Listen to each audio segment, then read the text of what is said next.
This is the Unstarving Musicians Podcast.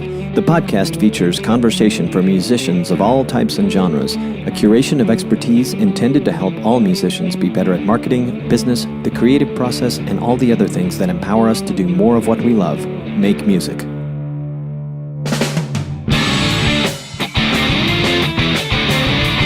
This episode is powered by the Unstarving Musician's Guide to Getting Paid Gigs, How to Get Booked and Paid What You're Worth Over and Over Again, written by Roberto R. Hernandez.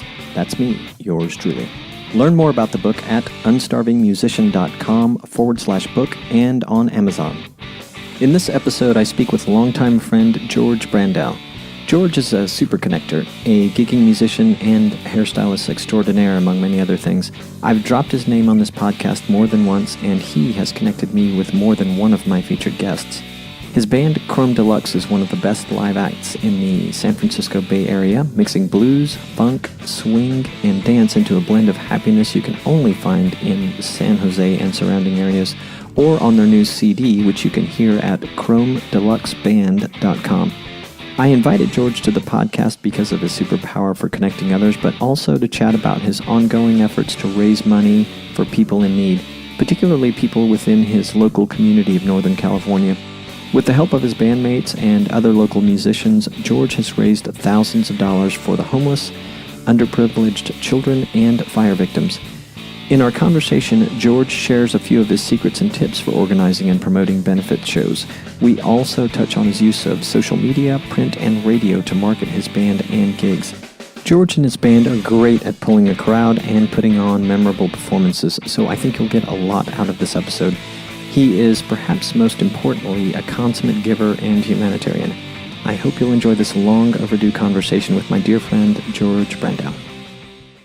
Hey, George, welcome to the podcast. Hey, Roberto, how you doing?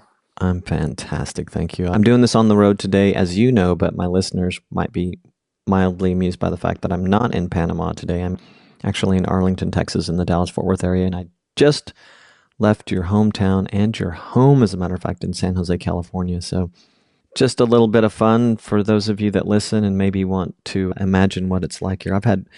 I left beautiful weather in San Jose, and I came to beautiful weather in Texas, so I'm a lucky guy that way. But really appreciate you taking time out today. Oh, absolutely. It was fun having you at Casa Brandau. Always fun for us, and you guys are excellent hosts, you and your wife, Carrie. George, there are a couple of reasons I've been wanting to have you on, one in particular, but this past weekend gave me yet another idea for having you on. I mean, one of the biggest reasons I wanted to do it is you, much like me, are a gigging musician. We've known each other since around 2001, I think. You also are a drummer, and we share some musical interests and interests outside of music. So that was one obvious reason. But one of the other ones is, in your name, I was hoping to get a laugh out of you, and maybe did, but your name has been mentioned a lot on the podcast. So if you'd been listening, you would have known that. But Yeah. You've introduced me to a few guests, and you tend to come up partly because of the music you do. So why don't we actually dive into that part, and then we'll get into something else I want to talk about. But Sure. I know it's important for musicians to get into the idea of getting connected, always being connected, and staying connected with people, because it opens a lot of opportunities. You're a gregarious guy, your career affords you, your daytime gig affords you the ability to meet a lot of people, but can you tell me, were you always a connector, or have you always been so sociable, or something that you kind of came into, I don't know, in adulthood? I think I pretty much have always been a connector.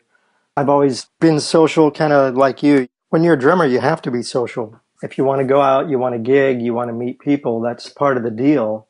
Though I do enjoy my alone and quiet time very much. But going out, going to clubs, or even when I was a kid in high school, trying to find out who's in the game, who you're going to play with, who are the musicians you want to vibe together with. It's just part of the whole fabric, I think, of being a musician, really.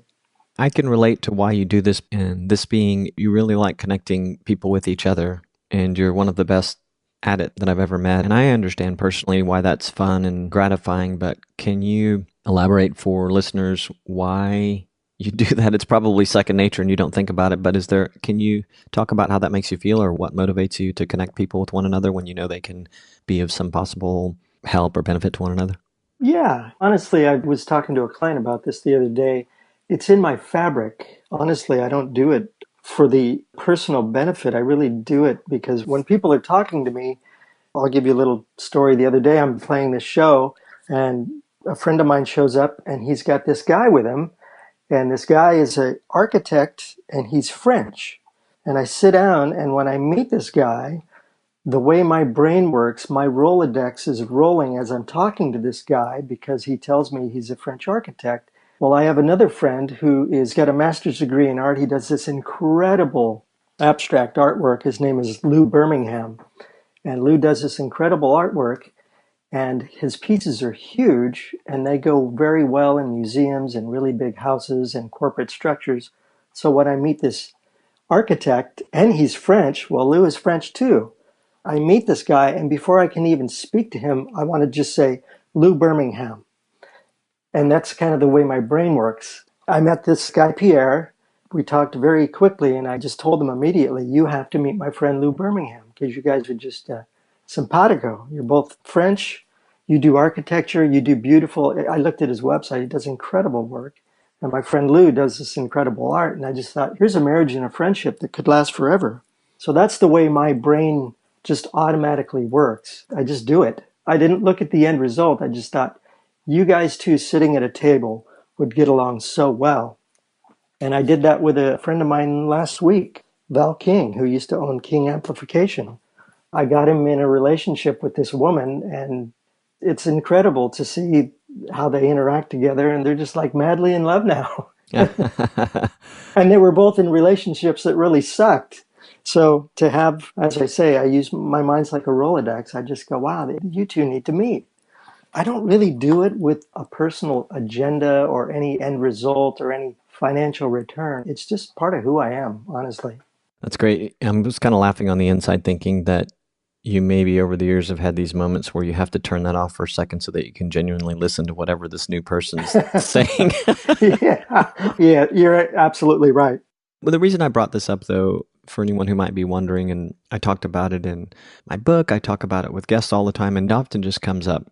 In fact, most times it comes up on the podcast. I don't really necessarily solicit that part of the conversation, but as musicians, especially if you want to play music, or maybe you don't want to gig, but you want to do recording work, or you just want to join a band or expand your music network, obviously we have to tap into our gregarious side and get out and meet people. You and I have talked about this a lot. I know that gigging in and around the San Jose area hasn't always been easy, especially when you have a new band or things are always changing. And that's true of any market where musicians are playing sort of the weekend warrior fashion and you have these limited number of venues. But getting out and getting FaceTime is so important. So that's definitely why I bring it up.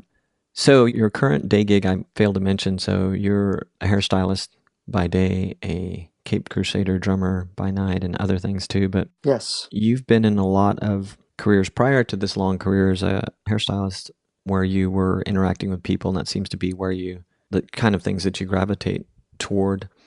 Well, yeah, it's part of the hustle, no matter what you're doing, whether you're building, trying to get the gigs, or if you're self-employed and it doesn't matter whether you're a painter or whatever. If you want to get the gig, you got to hustle. You got to meet people. You got to hand your cards out. You got to shake hands. You got to tell people who you are and what you do and what you're about, and try and help them if you can.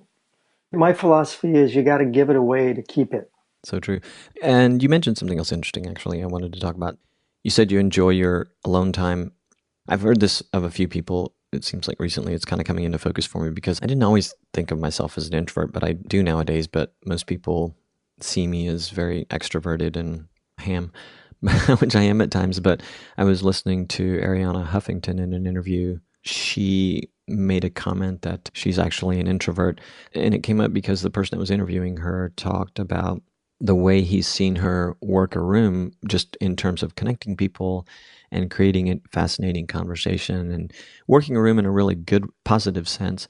But the little thing that really stuck out to me is that she knows she's an introvert because, not her exact words, but she never has a fear or any anxiety about being alone. She really cherishes alone time as well. And you said that you do enjoy your alone time. And this is probably sort of important to talk about because a lot of us, I suspect musicians or artists or whatever think that we're introverts and it's such a battle to get out there or such a hard thing to get out there and meet and get FaceTime and go make new relationships and try to do things for people.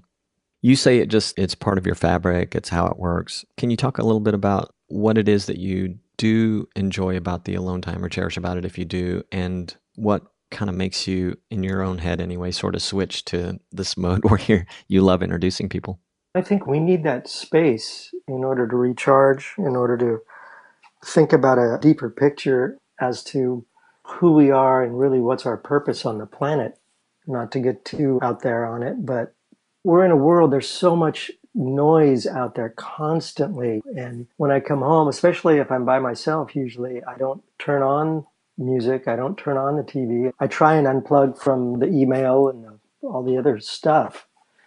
Just try and be quiet. My wife went away for a week. She went off to do a painting seminar. And I don't think I turned on any media for a whole week. And it was just that space to open up and think about life. We all have so much connectivity right now that I think it's important to really step back and look at the whole global picture and see what part we can play and any good we can do in the world. And part of that is connecting and disconnecting. And I'm not saying, I don't watch TV, or every now and then I do turn on the news and then I wonder why I turned on the news. But I don't know, lately it just seems like there's just so much madness going on that I turn it off and try and do my part in the world to be positive and have that influence in the universe. Yeah, and it seems like maybe this is where part of your urge to connect and be connected and get connected, but I'm guessing that alone time makes you think about what you can do to make a dent in the universe, as they say. And I saw a nice example of that this weekend, and one that afforded you an opportunity to bring a bunch of people together. Maybe you met some new people through it, or perhaps, maybe not the right word, but it's the only one I can think of, rekindle some relationships. And the event or the thing that I'm referring to is during actually the eve of my arrival in the San Francisco Bay Area, what has turned out to be, I believe, the worst wildfires in California's history lit up in what we call the North Bay area, and was centered in Santa Rosa, where my wife Sammy and I were going to be start our trip, and seeing a lot of my business people out there. And anyway, those events brought you and us together just a couple of days ago for a benefit event that you orchestrated. I've seen you do this before, and I wanted to talk about this past one that you did, but also I've seen you do it. I think you do them at least 2 or 3 times a year for various causes. And it occurred to me as we were watching or sitting together in the one just a couple of days ago to help out victims of the fire, this also has a side benefit, maybe very small in the grand scheme of things because you actually do these to help people, but a nice little side benefit, aside of bringing all the people together to see some fun music, hopefully, is that as a musician, you're able to make a cause out of getting together and performing live, or perhaps highlighting a performance that may have not initially been intended for some sort of cause, and kind of a smaller picture thing, but it's a great thing for you as a musician and a really wonderful thing that your fellow musicians get to participate in. Can you tell me a little bit about how it came together in your head for this past weekend? And then for other musicians, it would be nice to understand how you typically bring these type of things together every year. And tell me if I'm wrong. Like, I think I've seen you do it 2 or 3 times a year consistently for a while. Oh, yeah. Well, this last gig in particular, I have family up there in the North Bay, and I have a lot of friends in the North Bay, and a lot of musicians. I mean, you got Charlie Musselwhite up there, you got Elvin Bishop and Ian Lamson and Randy Bermudez, guys like that, and they're up there, they're in it. So anyway, we had this gig booked, and talking to people over the texts and seeing all this crazy stuff on the internet, we had this gig booked, and I thought, I don't have it in my heart to do business as usual. And quite honestly, I thought, who cares about this gig? I mean, people lost their homes and everything. It's devastating. I actually even have a home up there, and it was 4 blocks away from the evacuation area. So that really hit home, and I just thought, I've got to do something. I want to be a part of this somehow and help. So I thought, well, hey, we got this gig this week, so why don't I just make up a new poster and let's spin this as a fundraiser and see what happens. I usually do a lot more planning and try and get other people involved and this and that. But essentially, it was just down and dirty. Hey, folks, come here, put some money in the bucket, and let's do this thing. I collected up all this stuff I had at my house, DVD collections and stuff I had around the house, and we ended up auctioning them off. I mean, they were all in brand new condition, but we ended up raising $1,200. I was blown away. People were so generous. And you were there. I mean, you saw the crowd. I was really stoked at what a great crowd we packed the house. You did, and I take it that's not always the case on a Sunday. I don't know how often you play there on a Sunday. And there was also an event. The venue you played at was in downtown San Jose, for those of you listening, and not far from what is referred to as the SAP Center, which is a large event center for concerts and various other things. And there was an event going on that day. So there are probably reasons for people not to get out, but they came out anyway and fought the parking. And yeah, you had a packed house, and it did seem that people were very generous and got rid of you auctioned off all of the items, the cool items that you brought up there. And clearly that was more people wanting to help out than they necessarily needed anything. Oh, sure. Yeah, some of it was comical, but hey, it's all for the cause and it was all good. So I'm just stoked at how that came together. And that was down and dirty last minute, but we did do it. And I've got another event, another fundraiser next month at the same venue, the Poorhouse Bistro in San Jose, which is owned by Jay Maduri. He's an awesome owner. He's also a great musician, singer, and he understands us as musicians. So it's nice to play at a venue where the owner actually is kind of invested and understands what it's like to be a musician and gig. Because you and I both have played in places where they don't have a clue as to who we are, what we do, how much work it takes to go do a gig. Is there a stage? Is there lighting? Is there a PA? All of these kind of demographics you have to put together to be taken care of as a musician when you go to perform. It's nice to go to a venue where he's got a stage, he's got a sound system. He makes it really easy and really comfortable to go perform, and it's a great venue. So hats off to Jay Maduri at the Poorhouse. A little plug there. I hope you don't mind. Not at all. And it's the Poorhouse Bistro in downtown San Jose. And for those of you who are afraid of downtown areas, there's public transportation very close to it. He has parking. It's great. The food's nice. The staff is great. Yes. It looked like to me that you did a little bit of coordination with nonprofit organizations so that you could funnel the proceeds. And can you talk about who they are, how you did it, and what the relationship is? I saw a post a friend of mine did up there. She's actually a 911 operator. Her name's Meg Dixon. Love her family dearly. And she's in it up there doing the 911 calls and stuff. So she's posting things on Facebook. And I saw this one post, and it was put together by the Press Democrats and Senator McGuire. The main people organizing it were Redwood Credit Union up there. So they opened up this fund. It would go directly to any county or all counties, whatever you decide. So they had numerous ways to donate. And I thought, you know what, I'm just going to go right to that source. And that's where our money's going to go. I was hearing a lot of good things from a lot of local people. So I thought, all right, well, here's a big gun. We'll just latch onto that and go for it. It really, honestly, it was not anything deeper than that. It was pretty straightforward. And did you work directly with Redwood Credit Union? And did they make it super easy for you to send money to? Can maybe you describe that a little bit? Because myself included, I know a lot of musicians have never put together something like this. And so it would be kind of interesting to know a little bit of the minutia of how you worked with them. Yeah, well, quite honestly, it's just you go to their website, which is, I think, Redwood Credit Union, or you Google them. They have right on their page how to donate 4 different ways. You can bring cash in, which is what we're going to do, or checks, which again is what we're going to do because we got cash and checks. You can donate online. So they made it very easy to work with. I didn't go to them and say, hey, I want to do this thing. Can I get your okay? I just figured, hey, money's money, and we're doing this out of the goodness of our own hearts. So I'm sure when I do go there tomorrow with all that money, they're not going to turn me away. You told me a story once. This reminds me, hopefully you'll remember, but I think it was for a toy drive for the holiday season, Christmas or whatever, and you did something similar, only the organization, I guess they weren't set up to just receive a walk-in donation. You'd collected a lot of, I don't know if it was money and or toys, and you walked in and there was a little bit of deer in the headlights from the representative of the organization because they didn't know what to do with it. Do you remember this?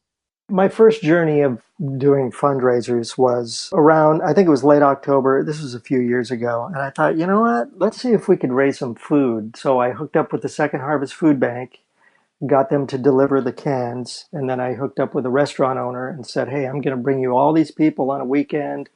Here's the barrels. And can we do this? And anyway, it all worked out. It was actually too successful because there were people standing outside the building. They had all this food they wanted to bring in. Barrels were overfilling with food, which was very joyous. I mean, I was like, wow, look at this. This is incredible. And then I called some friends of mine like J.C. Smith. He came and performed. Then Chrome Deluxe performed, and it was a great thing. But at the end of the gig, the owner's looking at me like, okay, what do I do with all this food? I can't have all these barrels sitting around all day. So that was a little chaotic, but I worked it out. And then the following year, I worked with a friend of mine who decided he would like to have Chrome Deluxe host a toy drive.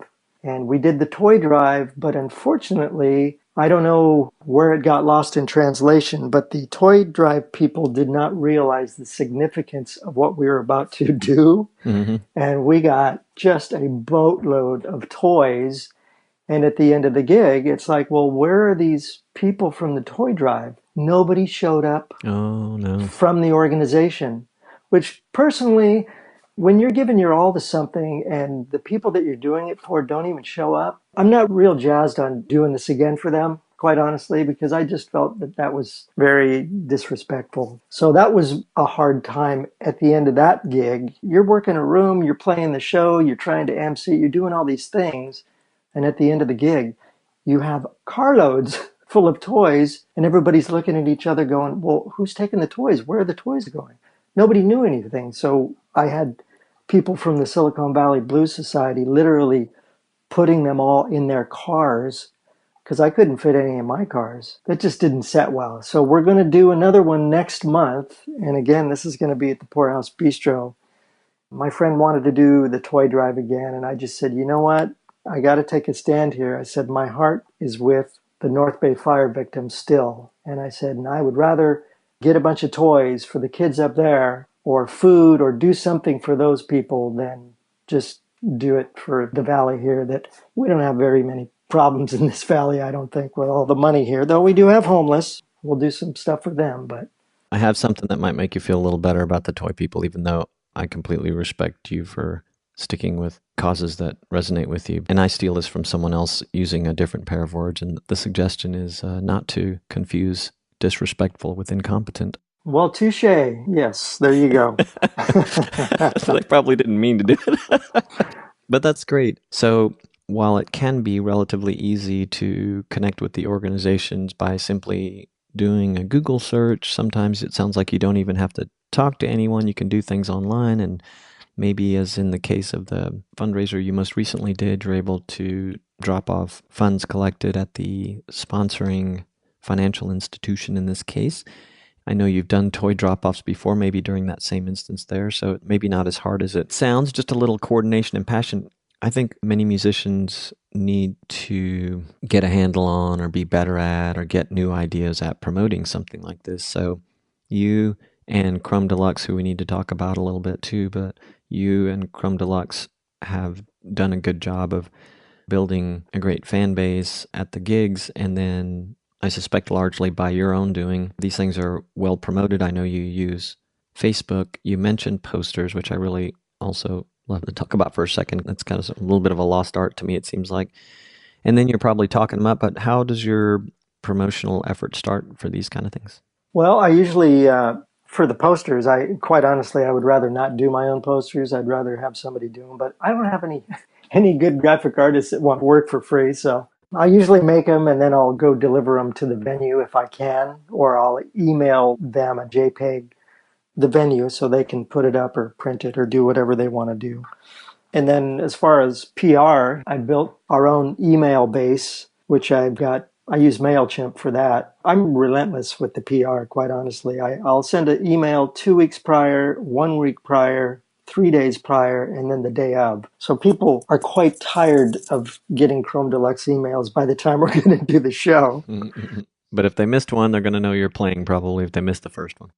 Absolutely. That's why I do one the day of. Because people, you send an email and then you see somebody on the street and they go, "Oh, yeah, aren't you playing? Didn't you play last week or this week?" Or they have no idea. But I do that. I also do, believe it or not, I do next door for the neighborhood. I mean, there's thousands and thousands of people within my whatever region. If I'm playing kind of in my own neighborhood, I'll use nextdoor.com. And then I'll also use Meetup. There's a particular type of group in the Meetup that I usually send out. That's where we're playing. And the Meetup people seem to like it. That's cool. So I've got those three venues. And then I like working with the local radio stations. In this area, it's KSCU is really supportive. I mean, they played our CD before the show. One of the DJs there almost played the whole CD. I was so blown away. So he PR'd the gig, which was fantastic. And then you got other places like KFAT and KKUP. Gil De Leon is really supportive in local music as well. I just try and blast it out to as many people, and then you tag them all on Facebook. I learned how to do that through a friend of mine, Clifford White, who's a PR guy. You might know Clifford, I think. Mm-hmm. So you just learn these things as you go. I didn't know any of this stuff. And you use it and it's advantageous. And pretty soon people start showing up and you go, "Wow, how did you know about this gig?" It's like, well, hello. You sent me enough PR about it. Yeah, that's great. So you're kind of starting about 3 to 4 weeks out to promote any given gig. And I know this fundraiser was a little last minute, but it sounds like it flowed right into your normal marketing scheme. And I'm guessing that when you have a fundraiser event or gig that you are actually planning ahead, it's much the same as any gig. Is that right? Yeah. Well, when you're planning a fundraiser, you usually try and want to do things like have things to auction, or because you're trying to either raise as much money as you can for the cause or get as much food or get as many toys or whatever it is. So the more PR you do and the more people you tell and the more you blast it out, the better results you're going to have. Because there's nothing worse than trying to do something half-ass and then you show up and there's no people there and you all kind of look at each other like, what happened here? And really what happened was somebody dropped the ball on the PR. Wow, I just learned some things though. And it's so funny you mentioned Meetup and Nextdoor, both platforms that I'm familiar with. But they don't have Nextdoor in Panama, believe it or not. But when we were using nextdoor.com there in the San Francisco Bay Area, I didn't even recall that you could do things like announce a local something. And then Meetup I use in my business world regularly, and it hadn't occurred to me to use it for doing gigs. So I think that's a really good tip for people. And then the radio. So I want to ask a question and plug a friend of mine in the process. There's a guy named D. Grant Smith who was one of my early guests on the podcast in episode 5, and he's the host and creator of the Appetizer radio show, and he focuses on indie albums. But he has a book that I think is worth mentioning. It ties into the radio mention you had, and I'd love to ask you a couple of things about that. So his book is the DIY Musician's Radio Handbook, How to Growth Hack Your Fan Base and Build Stronger Networks Using Indie Radio Airplay. It's a super reasonably priced book and a quick read. I loved it. And then he's got a free ebook too, Get Radio Ready. That one's free. And you can find links to both of those on the unstarvingmusician.com page for the podcast. So did you work with 2 radio stations, you said, for this past event? Yeah. Okay. And how did you go about getting relationships with those guys? KSCU has been very supportive. They actually have a blues show, and we're blues oriented. I don't hate to call my band a blues band. We mash it up with swing and funk and all that, so to stick us in a box.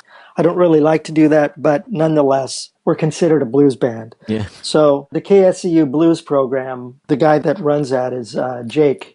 And Jake comes out and sees us all the time. He's been so supportive. He's an awesome guy. So I've ended up meeting a lot of the DJs through there, and they play our CD all the time. And it's just a great bunch of love from those guys. So I always reach out to them and let them know where we're playing, what we're doing. And if they have any fundraisers or anything I can do for them, I try and do that. And then there's also KKUP, which is another local radio station that supports a lot of local music. And so I always just reach out to them, send them a flyer, or let them know. We get on their calendar somehow. And I just send them a message the day of the show. Hey, we're doing this thing. Can you help us out? And they usually do. It sounds like you always kind of lace those messages with, love you guys. And if there's anything we can ever do for you, help you out, please let us know. And that is something that D. Grant talks a lot about, because as a radio host, he talks a lot about people that send him stuff in very much the wrong way, where they don't know him or the station and they haven't taken the time to even pretend like they know him. So those kind of go to the file 13 or whatever, whereas people that take the time to get to know who they are and develop a relationship and are obviously, good artists end up on his show, and many others like yours have. So Chrome Deluxe, we should talk about them before we run out of time. How long has the band been going? Oh, well, let's see, which iteration? Oh, I know. So on that, I was realizing it's been an interesting metamorphosis. I guess I was talking to someone in the audience that the current lineup, I wasn't even sure if anyone other than your guitarist, John Truitt, had been involved in the original lineup besides yourself, and that you were the inception of the band. And I mentioned one other member that we're mutually acquainted with who had been in there. But yeah, when did it start? What's the evolution been like? Well, honestly, it started about 9 years ago. And my first inception, it took me about 20 minutes to put the band together. It was kind of ironic. I was sitting, funny enough, at the Poorhouse Bistro with my wife, and I was watching, I'm not sure if it was the School of Blues, or back then Aki Kumar had a band called Tip of the Top.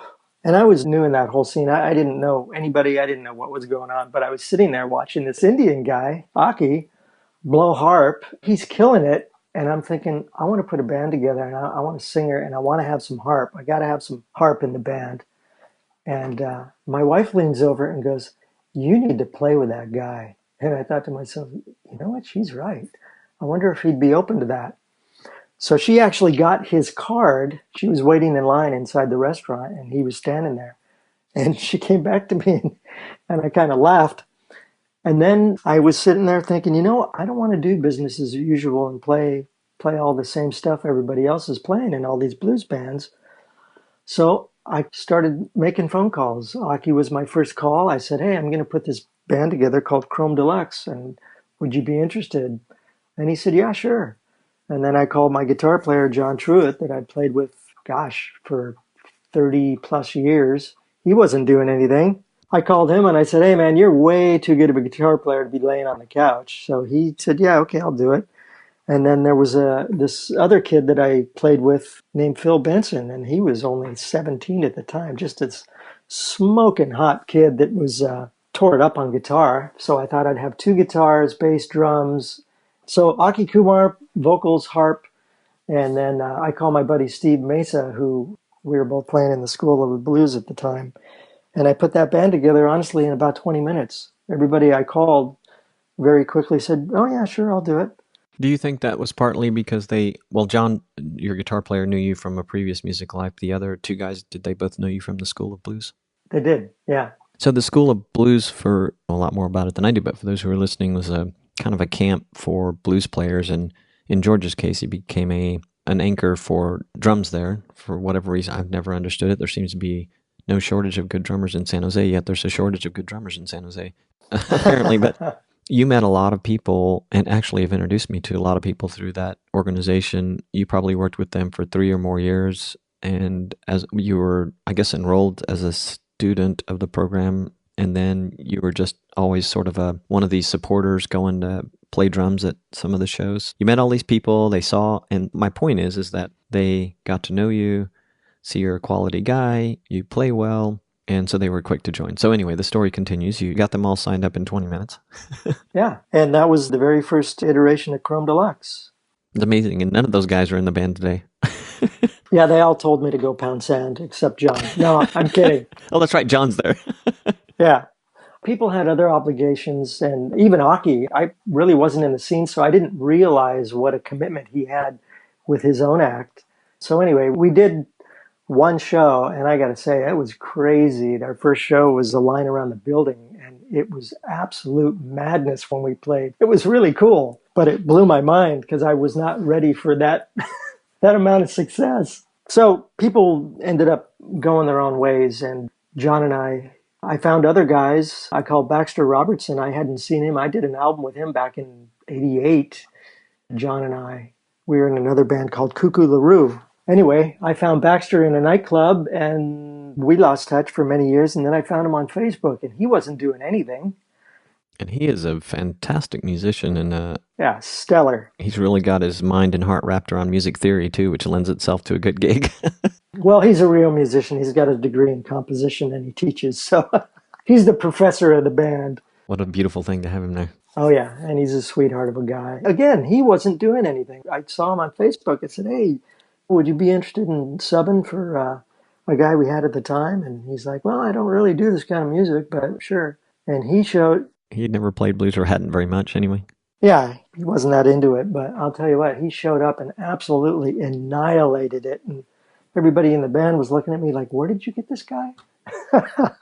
He's pretty amazing. What about the bass player? Where'd you find Doug?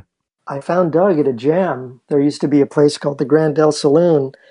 Aki Kumar actually hosted these great jams where all these musicians from the whole Bay Area would show up. And I saw this guy playing bass. Anyway, they called me up to play with him on stage. And we're playing together, and I'm looking at him like, hey, man, you're all right. And he's looking at me like, hey, you're all right, too. So after we played, I mean, I didn't know who he was. He didn't know who I was. I was talking to him, and I said, hey, I got this band, Chrome Deluxe. We could use a bass player. Because my guy, Steve Mesa, had moved to North Carolina. And Doug looks at me and kind of goes, yeah, I don't have an amp. And I said, oh, I have an amp. He goes, my bass is in the shop. He made some excuse, and I said, I got a bass. And so I could tell he was a bit hesitant. And I said, I'll tell you what, I'll send you a couple of songs. You can hear what we do. And then he found out Baxter was in the band, and him and Baxter go way back. Then, of course, yeah, he showed up for an audition. And as soon as he heard John Truitt's guitar playing and Baxter, he was like, okay, I'm in. And as it turns out, Doug plays harp. He plays bass and harp at the same time. And he sings, so he's like a one-stop shop. He's an incredible musician, and all the guys are just super, super sweet guys, and I'm quite honored to play with them. I am the weakest link in the band, but hey, I do the booking, so I can get away with it. George, you are the band. Yeah, you guys are great. I've actually mentioned the band on the podcast too, and I said it at your gig to the audience when you let me up there to the mic to auction some stuff, but you guys are the best kept secret in San Jose, California. Oh, thank you. Yeah, you're really great performers. You're fun to watch. You have an EP out? Yeah. It's quite nice. It's a mix of originals and covers. Is that right? Correct. I think we got 4 originals on there. And the rest are kind of obscure covers. Not your typical fanfare for blues. I've been struggling as I think about you guys because we've talked about some of the venues that you've wanted to book the band at, most of which I think you have by now, but as lovely as the blues scene is in San Jose, there's not a stigma, but you get stereotyped when you approach certain venues and they shy away from bands that they consider to be blues bands. And it's fair enough for anyone to consider Chrome Deluxe a blues band, but you're kind of more, and we've been, not just me, I think, but you and I have talked about it. I talked about it with one of your bandmates as far as the genre that we should coin for your band that perhaps encompasses the word blues, but adds something that lets people know you're so much more. But yeah, wonderful band. As we get close to the hour, I want to go ahead and ask you this, but lest I forget, but where can people find the band online and find your CD? They can find the CD by, you can email me. We're terrible. We don't have any of that stuff. Actually, if you want to hear it online, just go to our website, which is chromedeluxeband.com. We've got, I think, 5 or 6 of our songs on the CD actually on the website you can hear. If you want to buy one, just shoot me an email through our website, and I'll make sure you get one. CD, yeah.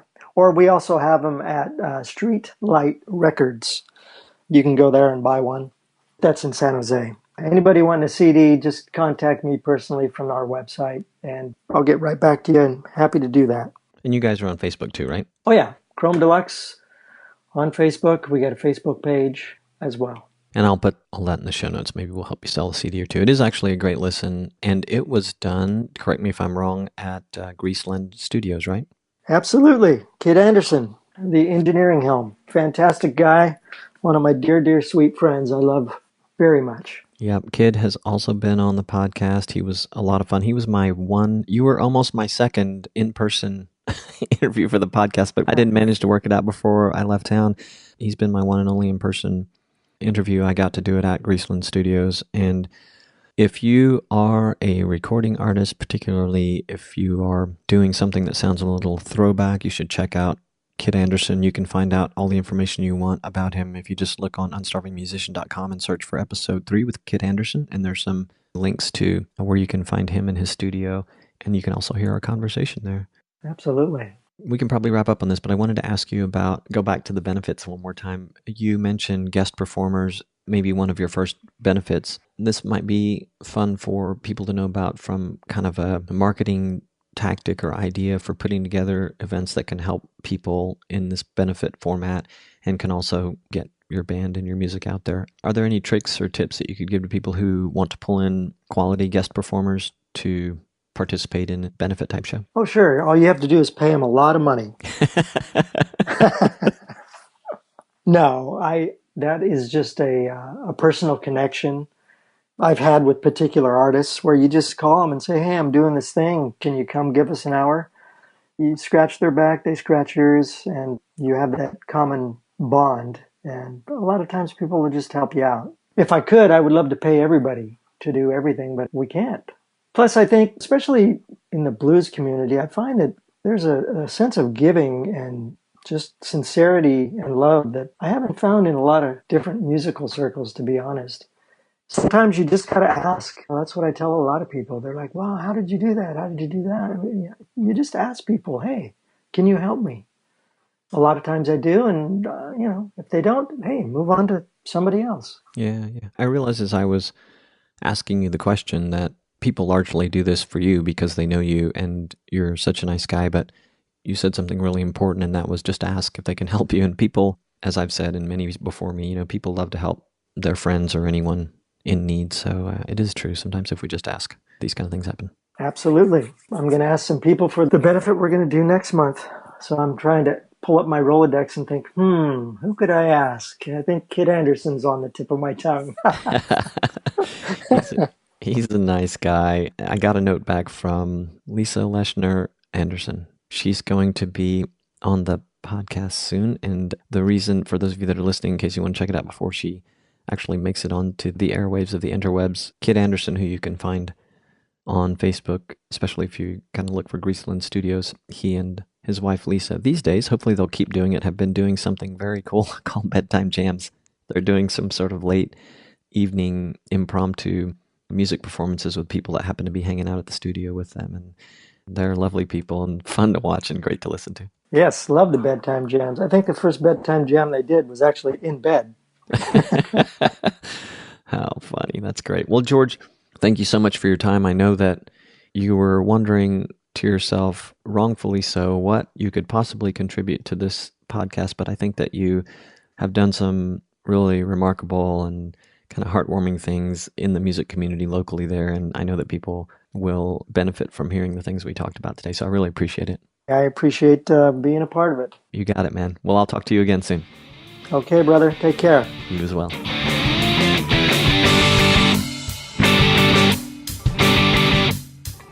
Hey, this is Robonzo. Thanks so much for listening.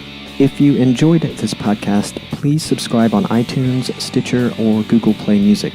If you liked this podcast, please leave a review. This episode was sponsored by the Unstarving Musician's Guide to Getting Paid Gigs. How to get booked and paid what you're worth over and over again. Available on Amazon and in audio format as the Unstarving Musician's Guide podcast.